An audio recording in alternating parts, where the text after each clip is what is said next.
Before we dive in, here's another show you can enjoy in the True Story FM family of entertainment podcasts.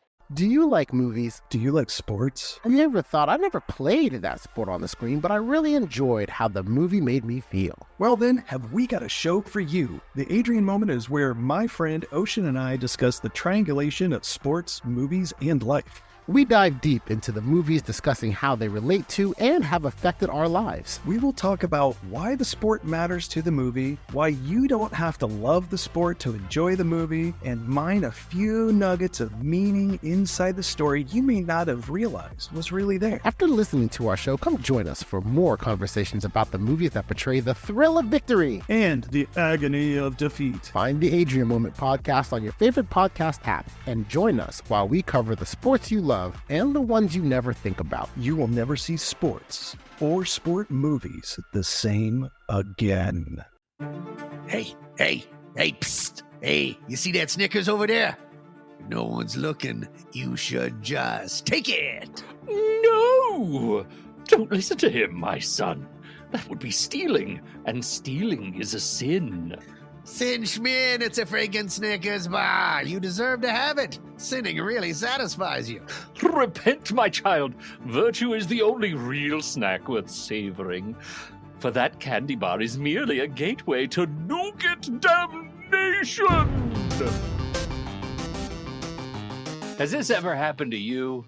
Listening to the devil on one shoulder and an angel on the other, and you're not sure what to think? Then we're here to help. I'm Pete Wright. And I'm Tommy Metz III, and this season on All the Feelings, we're examining the 7 deadly sins. You know, the fun ones. And the 7 heavenly virtues. Which are also a thing. Through personal stories, historical oddities, and way too much embarrassment, we take you on a thrilling journey through all the goods and the bads you hear about in church. But without all that pesky church stuff. So come join us for All the Feelings Season 9, a sometimes funny podcast about being human. All the sins, all the virtues. All in one place. Go to allthefeelings.fun to learn more, or subscribe to All the Feelings wherever you get your podcasts. Game over.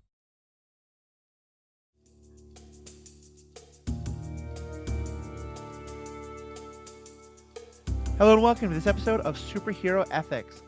My friends, some of the first episodes we did on this podcast were on the TV show Daredevil, and then the rest of the Netflix MCU shows. So many of those shows brought up interesting questions and led to great discussions. And so we have been fairly excited and anticipatory. We've been fairly excited as we anticipated the release of Daredevil Born Again. We've gone through various ups and downs in terms of how excited or not excited or how much we trust or don't trust what was happening. But here we are. Daredevil Born Again is out, and comic book expert extraordinaire, along with good friend of the podcast and pretty strong Daredevil fan, Jessica Plummer, is here to talk about it. So Jessica, as someone who has loved Daredevil on the page, loved Charlie Cox in Netflix Daredevil, was this everything you were hoping for from a Daredevil returning to the MCU? No. No, it was not. Yeah. This was about as bad as it could be. For me personally, I don't think it was an unwatchable TV show, but for me, it was. Yeah, I will say, fans of this podcast, there's a lot of times where I'm like, look, I want to watch this thing. I want to talk about this thing. So I'm going to find a way to like make it ethical so we can discuss it. You know, chess playing is normally not the most superhero-y thing, but Queen's Gambit was great. We wanted to talk about it. We made it happen. But every now and then we have something on the opposite side where it is not something I'm personally enjoying watching, but I'm willing to suffer through it for you, the listener. And so we're going to start with actually this question of, Jessica, when was the first moment when part of you wanted to reach for the remote control and hit stop, and you remembered that, no, you write about these things, you podcast about these things, you had to finish it? I feel like maybe you know in your heart of hearts. Yeah, it was when Foggy died. I mean, it was when they shot. I strongly suspected they were going to kill him based on bad vibes, and the trailer only showed him in one scene, and it was then the rest of it was like, and then something terrible happens, and Matt's thinking about revenge, and I was like, well, it's not going to be Karen because they know they can't get away with fridging a female character, and I'm glad they didn't. So I suspected, and then, like, I mean, they did build the dread in that scene very clearly, but I was like, "Oh, I know Mhm. where this is going." And yeah, if we hadn't already scheduled this episode, I would have stopped watching at that point. Yeah, for me, it was the minute Foggy's body hit the pavement, um, where it just seemed like he was dead. Then, of course, they gave us the false hope of showing him and, like, they were maybe he was gonna live, but then, no, he actually dies, Yeah. and I literally paused it at that moment and was like, "Okay, can I just do a podcast about the first 30 seconds or 3 minutes, 5 minutes, however long it was?" Can we just talk But about then Foggy's beard? Because he looked so good. the beard was so good. I'm a hardcore Foggy and Marcy shipper, so I was very sad to see him hitting on someone else, but fair enough. But then I was like, "No," I girded my loins, I prepared myself, and I was like, "Foggy is dead, Matt is experiencing this, but I'm gonna experience it with him, I'm gonna keep watching." And then 15 seconds later, I hit stop again because Matt, the man who doesn't kill people, killed someone. They lived, but he took an action that was fully intended to cause the death of another person, which legally, attempted murder is a thing. But morally, you try to kill someone, you've killed like, I was pretty shocked. I thought for real Bullseye was dead in that moment, and I will say in the comics, because that's what I'm here for to say, well, in the comics mhm, every 5 minutes, Matt absolutely has dropped Bullseye off of a great height. He did uh-huh, eventually kill him, but he has, like, attempted to murder him several right, times, and in the comics, Bullseye killed both Karen and Elektra, so similar level of beef. So I yeah, was shocked, but if it was gonna be anybody, it would be Bullseye. yeah, that makes sense, that makes sense. It was just But even then, it was like, why did they even bring back is Wilson Bethel? Is that the actor who plays Bullseye? Like, for what? For this? I thought there was gonna be a yeah. whole plot line with him. Like, why did they bring like, just feels like a waste of the whole cast. But we So, I have 2 kind of related theories, and I promise we'll talk about some of the other parts of it, but I think honestly, there's a lot of ethical questions that are raised about how you make things and what it means to remake something that's beloved and what your obligations are and things like that.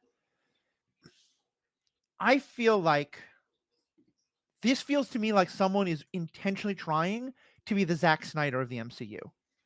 You know, in that Zack Snyder has a take on a lot of the superheroes of the DC universe that a lot of people love, and I want to fully respect that and say that I'm not coming at this from a place of good or bad. But Snyder very intentionally, I think, started out from a place of there are people who are deeply invested in Superman and Batman and what those characters mean. I want to tell them, fuck you. I don't care about your interpretations. I'm going to give you my interpretations. And that's what this felt like. Like I only know a little bit about the history of this, but it felt like, they had originally wanted to make their own thing. There's a lot of fan output from people saying, "Hey, we really loved the original Netflix. Can you please make it in tone of that?" And this was a filmmaker saying, "Hey, I'm going to give you guys lots of hope. I'm going to show you Foggy in the trailer. I'm going to show you Karen in the trailer. I'm going to give you all that hope just so I can say, fuck you. How dare you be? How dare we want that? And go to hell that I'm making this for other people." Like I am projecting like hell. I'm sure it's not that actually mad, but it felt like there was an intentional effort to say, we want to tell you that this is not going to be the Netflix MCU. Everything we love from the Netflix MCU is gone. Stop that. This is a new thing. right, like symbolically killing the Netflix MCU in Right. the form of Foggy Nelson. I think for me, it's one of those don't attribute to malice what can be attributed to incompetence things, and not That's incompetence. fair. Well, incompetence is too strong a word. So I mentioned the Rolling Stone Hmm. review of Daredevil, which I highly recommend checking out. It's very interesting. The reviewer, first of all, has seen all 9 episodes. We have only watched the Okay. first 2, and the reviewer is more generous to the show than I personally feel. But one thing that they Hmm. pointed, or one comparison that they made was um, comparing the way that MCU stuff is made today to the Marvel method, which is a way of making comics where the traditional way of making comics is the writer writes a script and then the artist draws it. But the Marvel method it was not invented by Stan Lee, but it became Mhm. called the Marvel method because he used it so much. He was writing every comic at Marvel in the 60s and he was running the company and he couldn't write all those scripts. So he would come Yeah. up with an idea and then the artist would draw the whole comic, which means the artist is doing the lion's share of the writing too. And then Stan would go in and he would write the dialogue. And sometimes his dialogue would completely change what the comic was about and what the artist had envisioned. And you can see, like, we Mm. have some, like, Jack Kirby comics where he had written one thing and Stan Lee had put in something entirely different, often more Mhm. sexist, which is interesting. And this person, the Rolling Stone reviewer, made the point that a lot of this Marvel stuff is made by they have like a brief. They're like, okay, you're going to do a Daredevil show.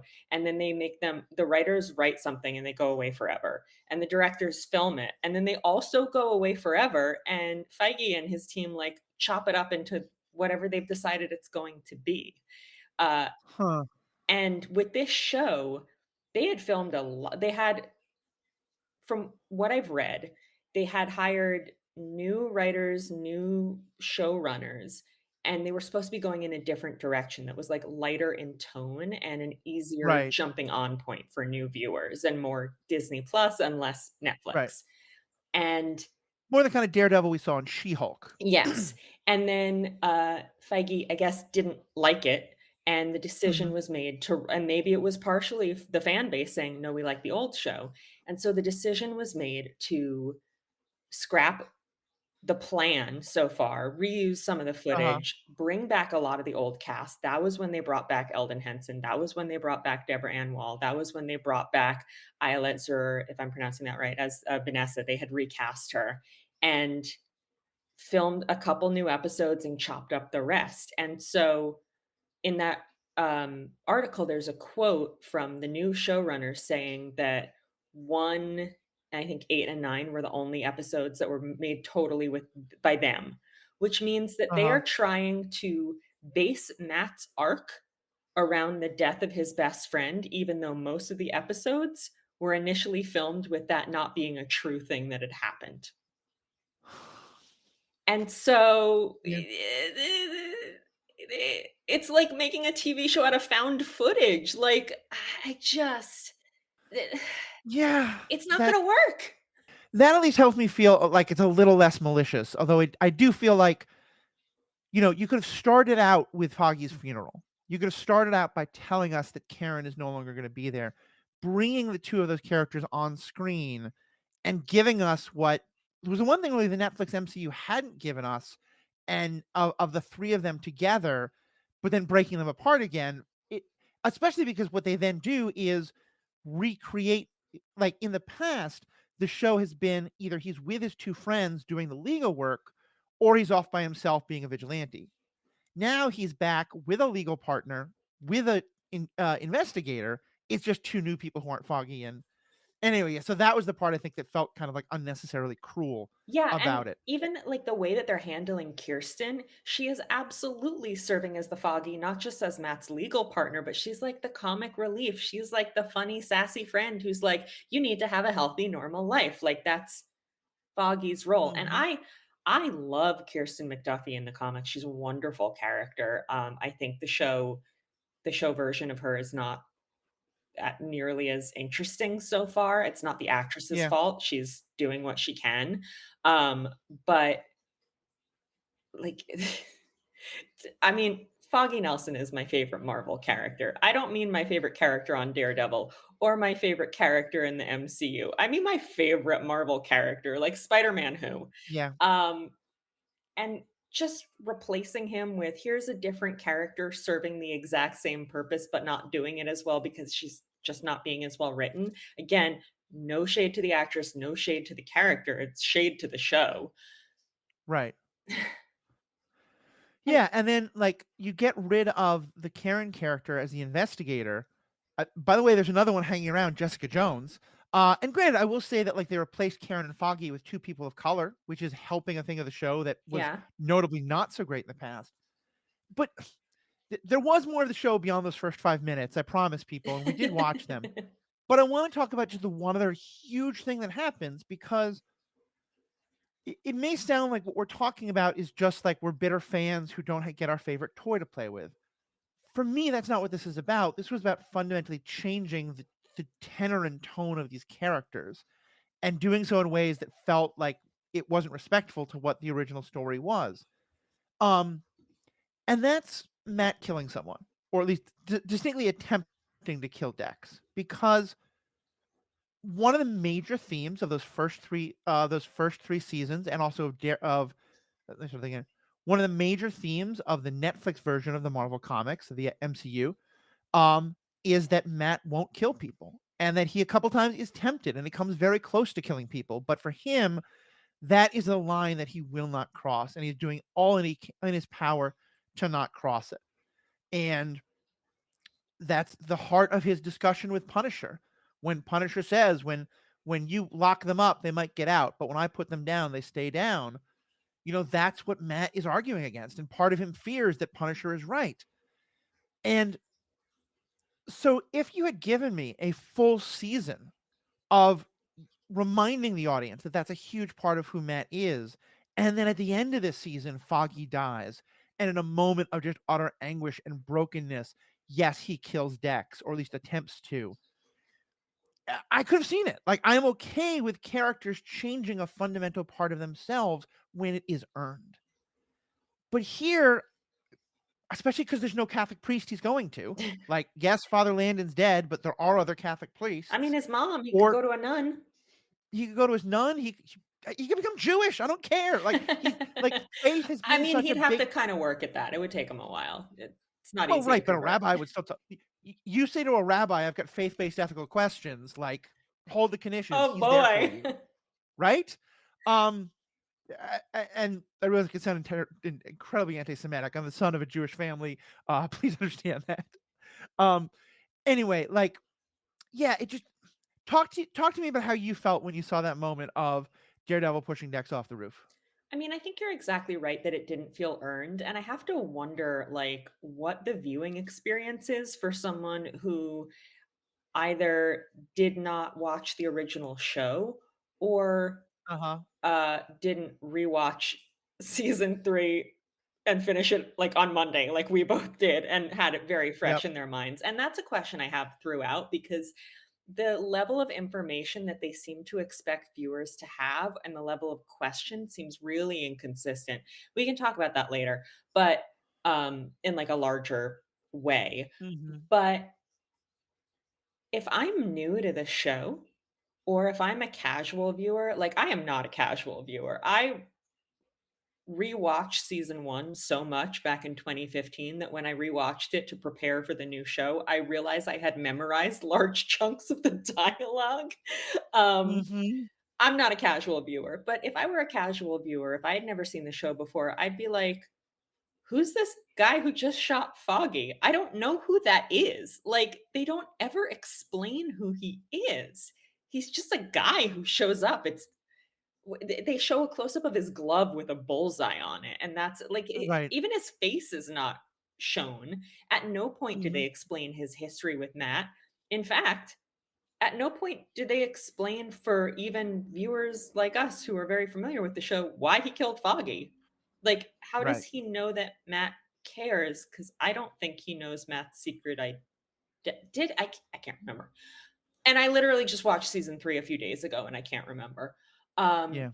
He does, but He does, we okay. wouldn't know that just watching this for certain. Right. And even with Foggy, we get a few minutes of dialogue for Foggy, most of which he's having with a completely different character, while Matt and Karen are discussing if they should go off and have sex. Which is also like, whoa, it's been 7 years. Are you guys, what's going on there? Oh, Karen's written off, so we'll never find out. Like, that was just another side swipe of bad writing. But I care about Foggy because I am a diehard Daredevil fan. But if I'm a new viewer, if I'm a lapsed viewer, I guess, to use the Catholic adjacent term, why would I care? Why would I care that Foggy died? Why would I care about who this guy is who killed him? And honestly, why would I care if Matt killed him? Because I can't remember if Matt kills people. I remember the show had a lot of, bones breaking through skin and, eyes being gouged out and stuff. So it seems like it's completely unearned. Yeah. And Anna H, who's a fan of the podcast, who I've been talking to a lot, both yesterday while I was watching it, and then today we were talking about it, pointed out there's a couple things that I want to quote, but we'll start with this. One thing she said was, like, hello, he also experienced Electra dying, and she Yeah. was the steadfast companion. She wasn't the steadfast companion or the moral anchor the way Foggy was, but she was the one person who understood a side of him that no one else did. She also had a completely unique place in his life, and he didn't consider killing anyone over that. He doesn't struggle about whether to kill over personal impact. And I think that's actually a really good point, that the only times he considers killing is when what he's concerned about is that if he just arrests them and then they get a chance to get back out and do more harm, that he is now responsible for that harm, which Yep. is exactly what happens. He gets Fisk arrested, Fisk breaks out, Fisk causes more harm. He is fundamentally about harm reduction. He is never about revenge in that same kind of a way. Yeah. And to me, that's so important. And as well as this Electra idea, Electra died in his arms not once but twice, due to the wonders of Dragon Bone Resurrection. That is kind of central to the Defenders, if you like that show. But like twice she died in his arms, and he never killed anyone. I mean, you could argue that he killed himself, but that's not the same thing. Although still a sin according to Catholicism. Right. Yeah, again, I think it's like again, as somebody who has read all the Daredevil comics, has seen Matt try to kill Bullseye several times, actually kill him once, which didn't go well because then it allowed him to become possessed by the Beast, which is the demon the Hand worships, and then he like took over all of Hell's Kitchen and made everybody call him Lord Daredevil, and it was actually very funny. I mean, terrible storyline, but very funny. But object lesson: don't kill people, Okay. even really bad people. But as somebody who has seen that happen in the comics, and also as somebody who is Foggy Nelson trash, like I would kill for Foggy, I would not actually do that again. I do not want to become Lord Daredevil. Killing people is wrong. But like, if they had sold us on it, I do believe that Foggy is important enough to Matt, when both characters being written well, for him to cross that line. But I don't Right. believe it on the strength of 30 seconds of dialogue between them. Yeah. Because Foggy always was the angel on his shoulder. Exactly. And like Foggy would never want him to do that. Karen doesn't want it for him, but she in some of this starts to go down a very different road, and like, she kills a couple of people, and Karen she would also be has a like, past. no, Matt, don't kill him. It's wrong. I've got it. And then shoot Yeah. him. Let me call my other boyfriend, Punisher. Yeah, He'll Frank will take care for of you. it. Which I was also like, what about her and Frank? If she's now sleeping with Matt, I don't know. And Marcy, justice for Marcy, Justice, why? At least have her at the funeral. right? Oh, wait, did they show? No, they didn't show a funeral. They showed the courtroom scene. Have her at the courtroom scene. She's a lawyer. They didn't show the funeral, so they didn't give us any of that closure that we could have had. No, because there was the 1 year jump. Here's the other thing that Anna pointed out that I thought was really interesting, which is that if your goal is to say that the situation is now fundamentally different than it was during the Netflix MCU, and that a lot of things have changed, and that we don't know how all these people's relationships interact anymore, and you want to fully integrate them back into the MCU, you have the blip. Like, the blip is the greatest like etch-a-sketch of any of these shows. If you just say like, okay, Matt disappeared, but the other two didn't, and Foggy moved to Boston and Karen moved to California, and now we have an explanation for why they're not in his life, and we can go forward with our lives. And Matt would get blipped like right when he was supposed to deliver a closing argument or something, and Foggy would be like, God damn it. Yeah, that would make sense. That makes sense. Well, okay, but go ahead. Also, like, if they are trying to say that everything's different now, and I want to talk about Fisk more, but don't show me Matt versus Fisk for the third time. Like, it's Groundhog Day over here. Yeah. In what way is everything different? You just got rid of the supporting cast that people like. Right. And one more thing and then I'll stop talking about Foggy briefly. But one more point that I want to make, like to your point about like this, could just sound like bitter fans who are mad that a character Mhm. we like is gone. But I think it speaks to a fundamental lack of understanding about what made the show work. Like I said to a friend of mine, it felt like they fed all the scripts of the first 3 seasons into Chat GPT and had it spit out the themes. And then they Right. wrote something around that because it feels very repetitive around a lot of the concepts that the show was preoccupied, especially like the conversation between Matt and Fisk. But Mhm. without saying anything new and without really having any structure grounding it. And so, and while also missing what was necessary about the elements that were already in the show. Like Foggy added something really important to the show. He was comic relief, which the show Mhm. desperately needed because Daredevil is a very dark show. And he was also so sensible and grounding. He had this really Yeah. steadying energy that again was extremely vital. And like I remember New York Comic Con, this was between seasons 1 and 2. So season 2 is pretty close to coming out. They had the whole Daredevil cast there. And the actor, including John Bernthal, although nobody had seen him as the Punisher yet because season 2 hadn't started, the actor who got the most applause was not Charlie and was not Vincent. It was Eldon. Yeah. People That's amazing. lost their minds. People loved Foggy Nelson. And there was a reason for that because he contributed something really important to the show. A huge part of that is Eldon's performance. He's wonderful in the role, and he is Yeah. very, very different from the comics version. But there's also a reason the comics version has been around since 1964, and taking him out like that really betrays a lack of understanding of the world that they're working in. Yeah. Well, and that's why I talked about how this felt to me, and maybe this wasn't their minds or maybe it wasn't, but it certainly got the effect of being the Zack Snyderification of Mhm. this part of the MCU because, Snyder decides that Superman and Batman both need to kill people. Superman obviously kills Zod, and also just the whole tone of Superman is much darker and much grittier, and just doesn't have the hope that I know you and so many others have talked about being so essential. And Batman also, like Superman almost never kills people, but has killed people in the comics. He Mhm. literally kills Lex Luthor in the Oval Office at one point. Batman, even more, declares that he will not kill people. And in the Zack Snyder verse, he's basically marking people for death when he sends them to prison. It feels, But that's uh, cooler. yeah, and it's like if you want that, that's great, but then use a different character. And I know this will sound kind of weird to people. You can take any character you want and make them any gender, any race, any sexual orientation, make them a, furry little creature from Alpha Centauri for all I care. But what I care about is the heart of the character and what the character is about. And yes, you can modernize that and things like that, but it just I don't if you wanted to tell a story about you could have just made this an entirely new story, Yeah. And I think that's why the killing someone it got to me so much because obviously superhero ethics, there's two major questions that we've come back to again and again and again.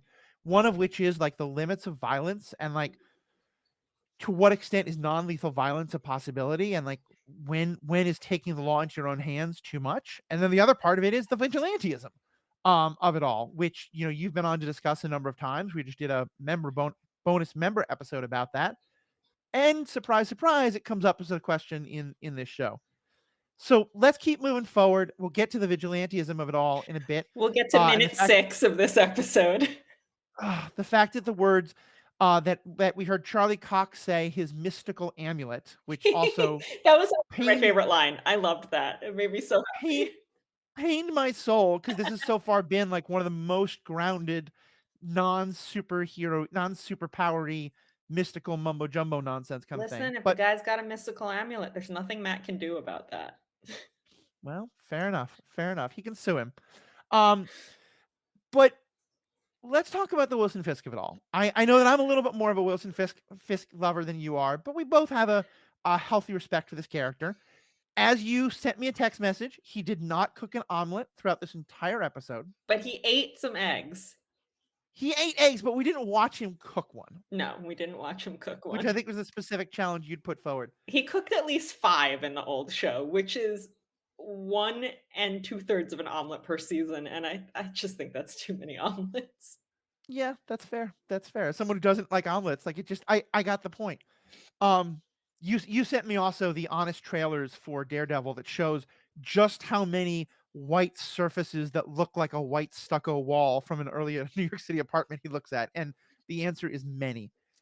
But I want to start with one of the things I think that really came out for me in my rewatch of the show. I mean, you may not fully agree, and that's fine, but is that, like, Matt is the better person. They're very similar. They come from very similar backgrounds. They diverge in very important ways, and one of them, but they both are wrestling with this question of, like, to what extent do I have the right to take violence into my own hands to do what I think is right for people who have not asked me to do what is right for them?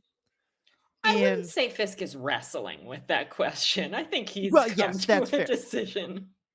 Fisk has come to a decision and is willing to has a very strong ends justify the means about it. Matt doesn't. And that's why Matt is the hero and Fisk isn't.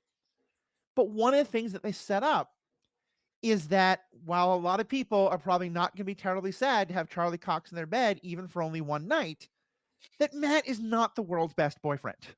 He's kind of terrible to most of the women in his life.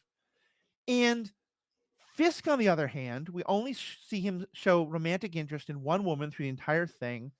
He's kind of adorable about it. He is so hopelessly in love with her, with the character Vanessa, throughout all 3 seasons.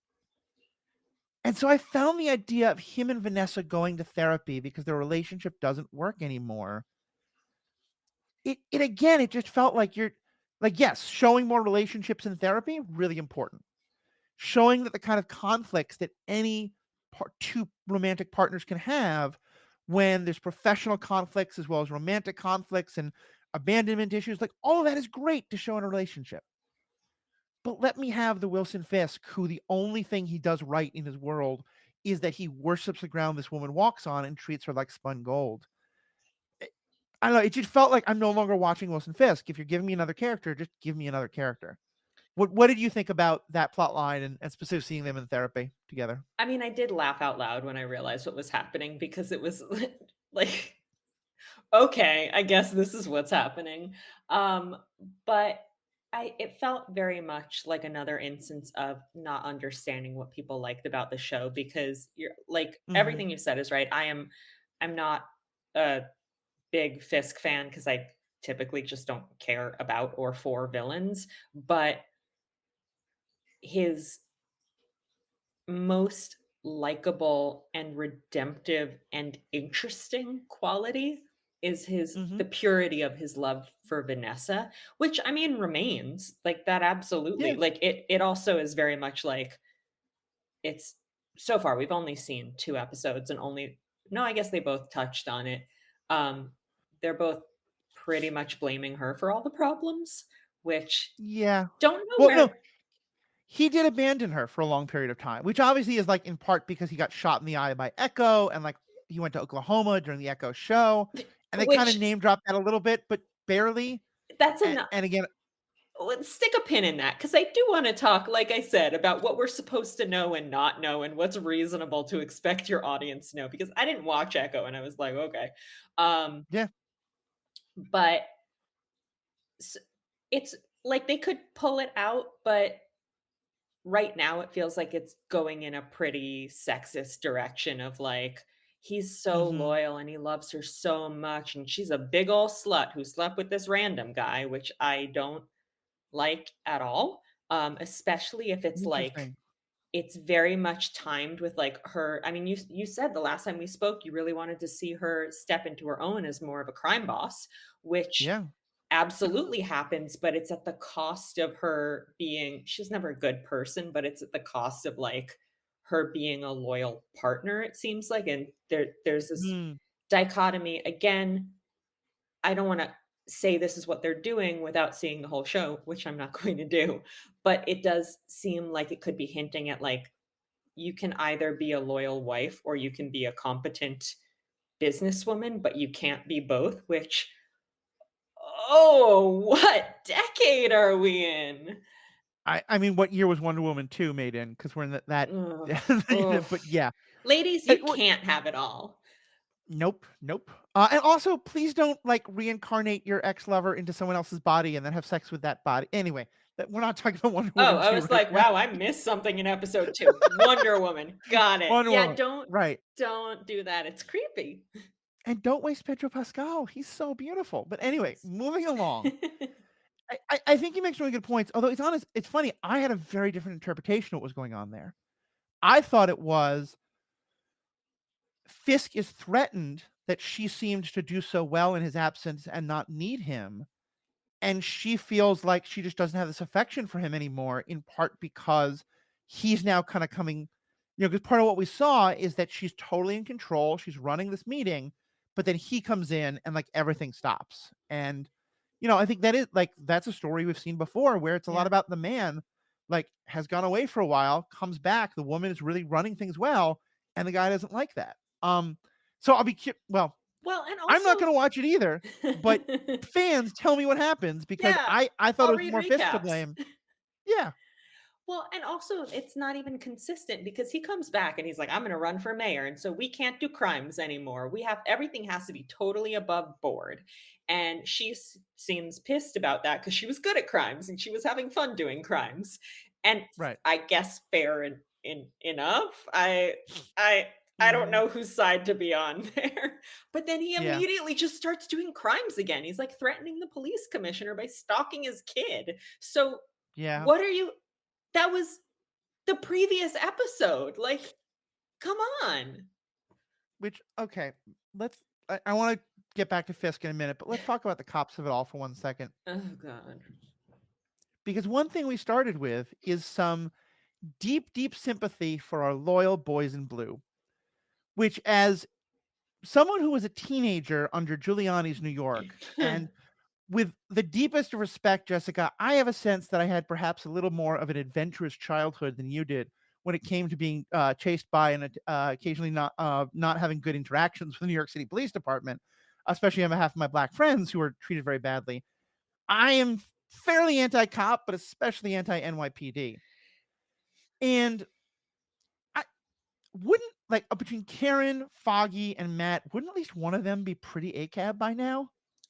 I mean, you would think, but again, rewatching the original show, like I said to a friend while I was watching, like, I contain multitudes. Part of me, most of me hates propaganda, but part of me loves Brett Mahoney, who is not Yeah, around that's fair. anymore. That's fair. So the show has definitely, and the show has also always been, well, it doesn't really have a consistent even the original show wasn't consistent about this because in season 1 the cops are like deeply corrupt. Everybody except Brett is corrupt. And then in Right. season 3 the cops are totally good and fine and it's the FBI that's corrupt, but Fisk I Right. guess just didn't bother to buy off any cops, which feels weird to me. There was a And discount on FBI agents that week. so I mean clearly he's got some buy one get one free deals going on Yeah. there with the way some of that corruption is going. But yeah, with this, it's like, again, it's like they're not even reading what they wrote because on the one hand, we're supposed to be like, oh, this commissioner, he's a pinnacle of nobility and justice, but that's in the same episode where White Tiger catches 2 cops beating some guy up for reasons we still don't know, but which are clearly sketchy, and then they try to kill him. And it's like the right hand does not know what the left hand is doing, and we're just supposed to accept the overall goodness of cops as a concept, but also have the cool seediness of corrupt cops, as if that's not a systemic issue. There was one line in season 1 that episode 1 that just threw me because it was so blatantly pro-cop in a way that, like, I don't expect Marvel to be like, pushing the bounds too hard. Like Black Panther, I think, did one of the most extreme jobs of that and drew a lot of angry attention, and as did Falcon and Winter Soldier, and I thought they were great for doing it, but I know that was the outer edge. But there's a line where the cops are talking about heroes, and one of them says in a real, like, aw shucks, poor you. I understand why you're jealous of those heroes. He says, like, we do that stuff to criminals, we just get sued. Yeah. And I was just like, are Netflix writers, are you asking me to feel sorry for the boys in blue who don't get to beat up criminals anymore because of these, pesky little police brutality lawsuits? Like, really, that's what we're saying in this show.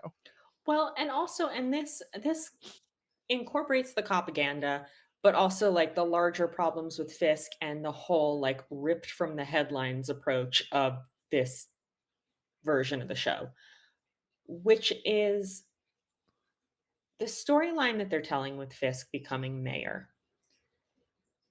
Now that has happened in the comics. They're drawing on Right. the Charles Soule run primarily from like Mhm. 2016, which Yep. timing. But they are very, very obviously steering into current politics, or at It's least a Trump it's a Trump allegory. it's a Trump Like, allegory. And like in general, like I was very, very upset when they killed Foggy. The thing that made me go, I can't watch any more of this show beyond what I have already promised to watch was that because I don't want to watch a convicted felon billionaire get elected to high office by the dumbest people in the country or in the yeah. city, I guess. I don't want to watch corruption scandals involving uh, a deeply corrupt NYC mayor. I'm living that. And it's Yeah. like a walking anxiety disorder. Like, I'm not saying that superhero TV shows can't tackle serious things. That's the entire point of your podcast. But Mhm. I this is just like it's like if I broke my leg and then everything I watched was about breaking your leg. Like I just I cannot. And if they're gonna do it, which I don't think that they should because it is too big, it is too serious, uh, Mhm. and it's too recent. Like there's no it's ongoing. You can't comment on it. There's breaking news every 10 seconds. You wrote this months ago. But if they were which I do give them a little bit of a pass, they couldn't have known how some of this stuff would go. But if you're going to do that, you have to be smarter about it. You have to Mhm. understand what's really happening. You have to have a coherent political stance.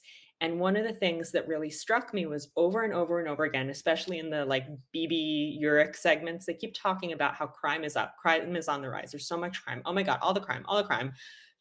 Vigilantes can't stop it. Everybody's getting murdered all the time.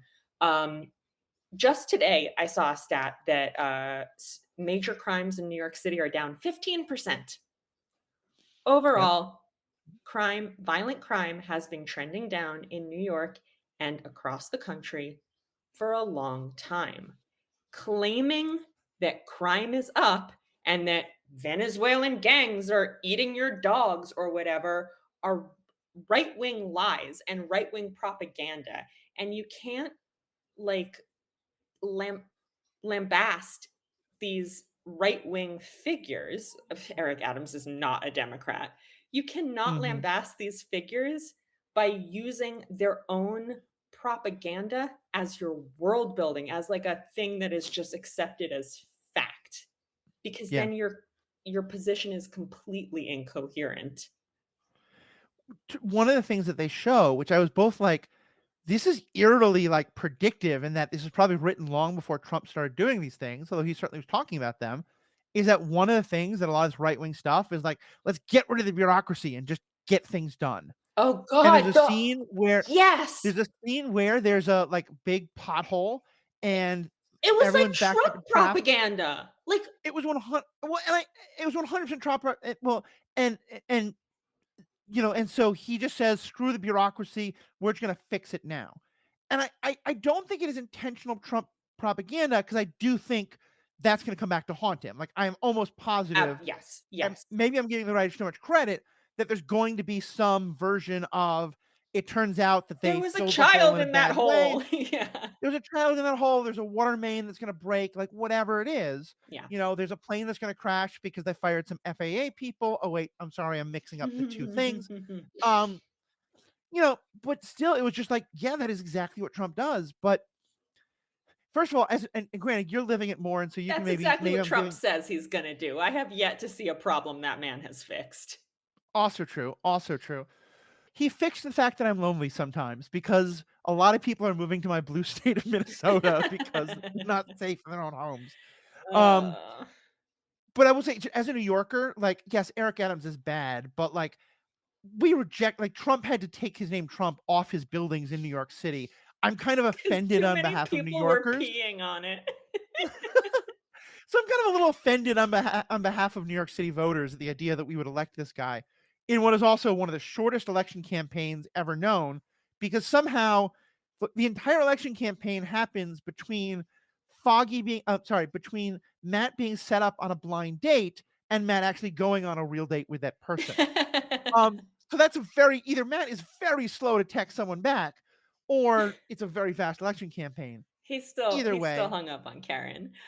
Yeah, I, it I mean, I think it's really telling, and I guess maybe they felt it wasn't necessary to say it, but they don't say what party Fisk yeah. is running for, even if he was an Mhm. independent. I mean, he has the American flag pin, which is, indicative of the right. But I think, I mean, you could read it as one of two things. You could read it as it's so obvious because the metaphor they're drawing is so clear that they don't need to say it out loud, or you could read it as it's just kind of a toothless political commentary that just Mhm. grabs at things at random but doesn't really have anything to say. And to be fair, I do think a proper assessment of that would require watching the whole season. But as noted, we're not going to do that. So somebody let us Yeah. know how that works out. Exactly, exactly.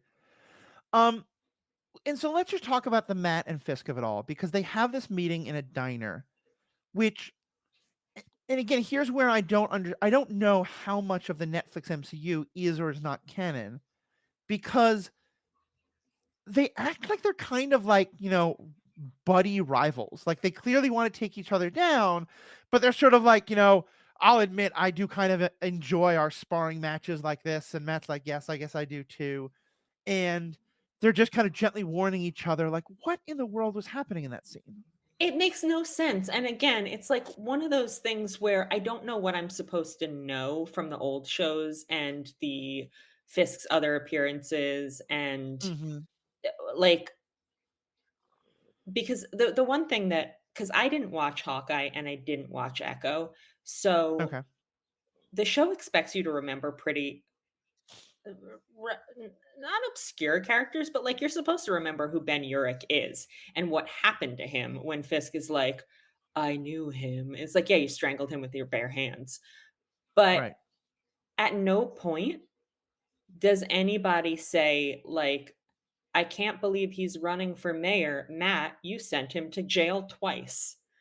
Or any kind of grounding, like, I can't believe he got out Right. on that technicality, or he served his 27 consecutive life sentences so fast, or anything. Mhm. Like, I'm like, why is he out? Why is Matt okay with him being out? Like, what? And again, maybe that was explaining shows that I didn't watch, but it's completely unrealistic at this point Yeah. for the when you have 10 years of just the television, movies aside, for them to expect every viewer to just know that. And Mhm. yeah, like the vibes between them were so weird. Like I Yeah. I don't buy that either. Like the last time they saw each other, they were beating each other to a pulp and they only resolved the situation by threatening the people that the other loved the most. Right. Like Matt was like, I if you don't stay away from Karen and Foggy, I will send Vanessa to jail.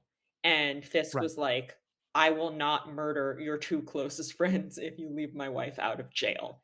And they're both And just like Matt was and to be clear, that moment is still canonical, because at one point, at the one of Bullseye, the guy who had been working for Fisk in the original show and who kills Foggy, one of Matt's first thoughts is that Fisk sent him. Yeah. And Fisk says, "No, I am still honoring. I didn't break our deal." So Yeah. clearly, like, we're supposed to think that stuff happened at the end of season 3. But at the same time, Matt, it was like, again, it goes back to the whole idea of like what makes Matt willing to kill someone. And no, Fisk did not send Dex to kill Foggy in that moment, but he did prime Dex to become a serial killer. And he is the reason that Dex knows why Foggy is important. So he bears some culpability about that. And I don't know Sure. why Matt would be like, I would love to go to this diner and sit in the same booth where I sat with Elektra before she died and shoot the shit with you, Willie. Like, no. Yeah. It doesn't line up at all. It doesn't seem to make sense. And you're right. Like, Echo is a show that I particularly love, and I do strongly recommend you watch it. Hawkeye, though, like, is kind of fun, but it's not a strong recommendation from me by any means. And it's just there's so much happening, and yeah, I mean, I remember thinking even within the Netflix MCU that it was starting to kind of collapse under its own weight with so many things to keep track of. And I love these extended universes, but especially now with the blips and all the alternative, timelines and stuff, and now all this stuff, because like clearly a lot of the Netflix MCU stuff is being carried over. But one of the things that happened in season 1 of the Netflix Daredevil is Kingpin ran for mayor. Like, we've literally seen this happen already. And he kind of pulled out early, or at least no, he kind of announced himself as a power player in the city and Yeah. wanting to sort of like be a thing. And he was being talked about as a candidate for mayor. Yes. But then Ben Urich exposed him. Well, and I Like, actually have a very minor, this is such a deep cut quibble, uh-huh. but the character of Cherry, who is a retired cop who is now Matt's investigator at his law firm, perfectly fine character, propaganda aside, he himself is fine. But the name Cherry was bothering me, and I was like, there is a character in the comics named Cherry. Like, is he a reference to something? No, there is a very obscure character named Cherry with an H on the end, like spelled like the fruit with an H on the end, Uh-huh. who is a mayoral candidate that Fisk is trying to push through, who is totally corrupt, totally loyal to Fisk. And Matt manages to thwart him, and Fisk decides he doesn't know, like, as Matt, he doesn't know Matt is Daredevil. He decides to get revenge by having Elektra kill Foggy, which she can't bring Yeah. herself to do, and then Bullseye kills her. So, like, Cherry himself is not an important character, but he's part of an important storyline that people are going to remember. And they used him in season 1. He is absolutely a corrupt politician that Fisk is funding in season 1. We see him get arrested in Oh that my God, montage you're at right. the end. And I'm like, just Yeah. pick a different name. Why did you give this guy the same name? It's a very minor. That is me nitpicking, but there are so many other fruits you could name a man after. Make him Blueberry. Blueberry. What does it need to be? Raspberry? Detective Blueberry. The show would have been Yeah. a lot better if they'd done that. So we then kind of switch gears pretty hard out of the propaganda into, as you said, cops are corrupt and terrible, with this story of what seems like just a regular old guy coming across two people beating up someone else, and the regular guy tries to interfere, tries to protect these people. One of them pulls out a badge and says, "Back off." He's like, "No, you're still beating up this person." They start trying to no, actually, they pull out the no, you're right. No, it's the opposite. They start trying to just kill him for interfering once the guy gets away. One of them leaps at him, and he kind of like brushes him aside, but doesn't like do much. He just kind of alters his trajectory a bit, and the guy flies into the tracks. And the most silent train that has ever run on the New York City subway tracks. Yeah. Because the point is, like, he had no idea the train was about to come. Silent even read and this- fast. Like, that's not how it works. Yeah, maybe it was express train, but still they slow down somewhat pulling into the station. None of it made any sense. Plus they're not all lethal. I know this because I was hit by a New York City subway train. That's how I lost my leg. But that's a whole other story entirely. So I was just like, oh, that that hits a particular thing of mine that I didn't know was going to come up in this show. But um, yeah, it, and I saw where they were going. Like they were opening up this interesting can of worms, but it felt to me like they kind of did a switcheroo, because at first the story was about like innocent bystanders getting involved, and when the cops don't make clear they're cops, how are you supposed to know, and that kind of a thing. But then it becomes actually this guy's white tiger, so actually he does go out seeking fights like this. It, and I sort of felt like if you wanted the show to be about vigilantism and superheroes, well, we did have Civil War, so you could just go watch that instead. But if we're going to do kind of Civil War point two and get into more of the questions of Civil War that I keep wanting them to get into Civil War, why start with him not being White Tiger? Like, what did you? To me, it felt like they were very confused about what they were trying to do with that storyline. What did you think about how it all played out? I mean, I do wonder if they're trying to draw on the comics specifically with Uh huh. that. So for sorry, this is just what I do. So Yep. White Tiger is actually a really important character. He is the first Puerto Rican superhero in mainstream comics. He is only the second Latino superhero in mainstream comics, and the first one was El Gaucho, who was introduced in Batman comics in 1954. So Mm-hmm. you can guess how well that was handled. But Hector Ayala, White Tiger, was co-created by George Perez, who was one of the greatest artists of all time and Mm-hmm. was himself Puerto Rican. So like there was a lot more Yeah. sensitivity and cultural authenticity brought to the character. So he was introduced in the 70s, mystical amulet and all. Um, but they didn't really do like they never used him. He didn't have his own comic ever. They really didn't do much with Mm-hmm. him, and he was a very obscure character. And like I don't mean to dismiss him as a character, because if you dig into him, you'll find a lot of Latino readers saying that like he was really important to them, but he was Right. still quite obscure. And then in the early 2000s, he was in a Daredevil storyline where he gets it's very similar. He is intervening in a situation where cops are involved. He does not even accidentally kill a cop. The cop is shot by somebody else, but Mm-hmm.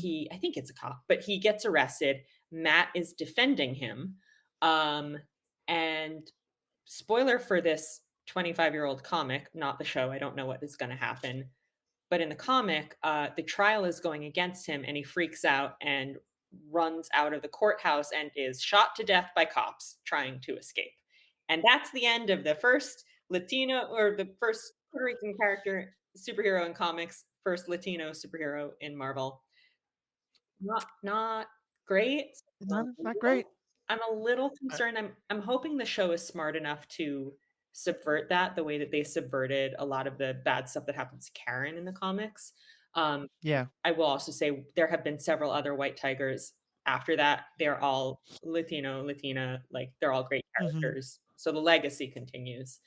But I guess it sort of didn't surprise me because I was coming from that background. Yeah. What did kind of surprise me, I guess I had expected him to be like to see a narrative where he puts on the mask because he's inspired by Daredevil, or because Daredevil's not doing it Yeah. because Matt is retired. And it is entirely possible that that is, I can't remember if he like stepped into the gap, I think, when Matt Yeah, he's specific. He doesn't know that Matt Murdock is Daredevil, but at one point when Matt is talking to him about it, because Matt is very outraged that he would be a vigilante, which which is is not so ridiculously hypocritical. hypocritical. But maybe he's channeling Foggy, because he's basically saying to this guy what Foggy would say to him. I mean, I think But being a hypocrite is very in character for Matt, honestly. that's fair. Batman does it all the Uh, time. but what White Tiger says to him is, well, with Daredevil gone, someone needed to step up. So yeah, there definitely is that gap idea to it. And first of all, I love hearing more about his story, and um, White Tiger being in this story especially feels very significant, because for those who aren't from New York, people may know this or may not know this. Um, New York City has a huge Puerto Rican population, and it is very much kind of a part of the fabric of the city.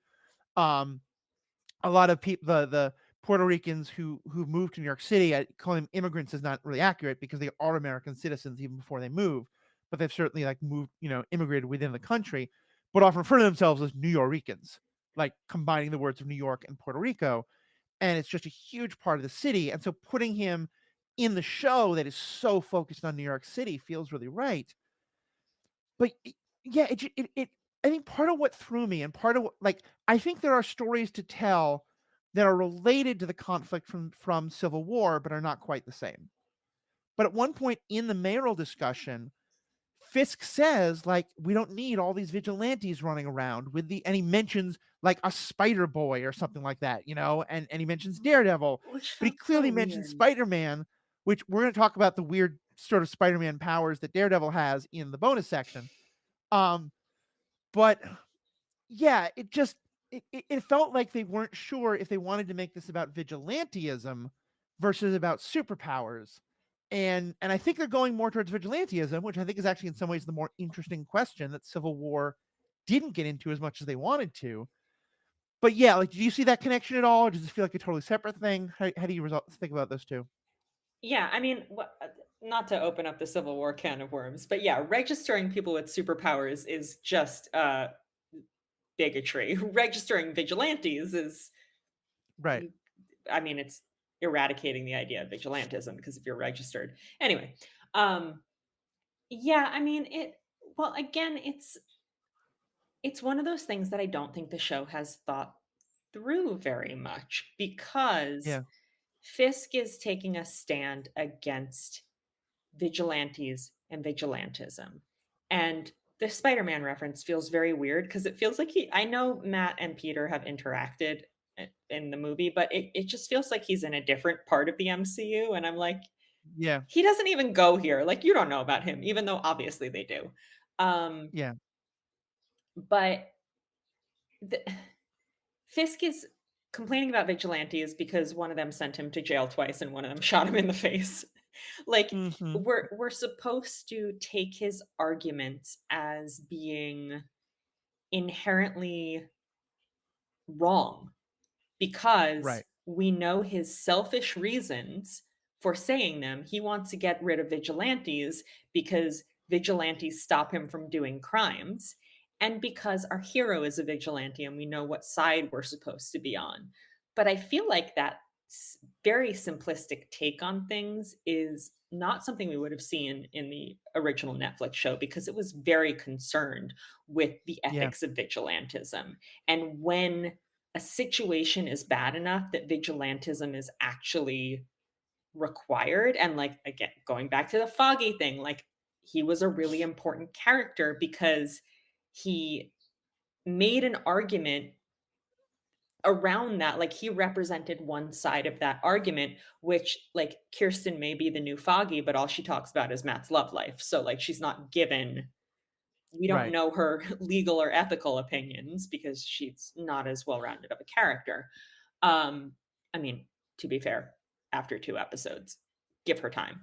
Yeah. And so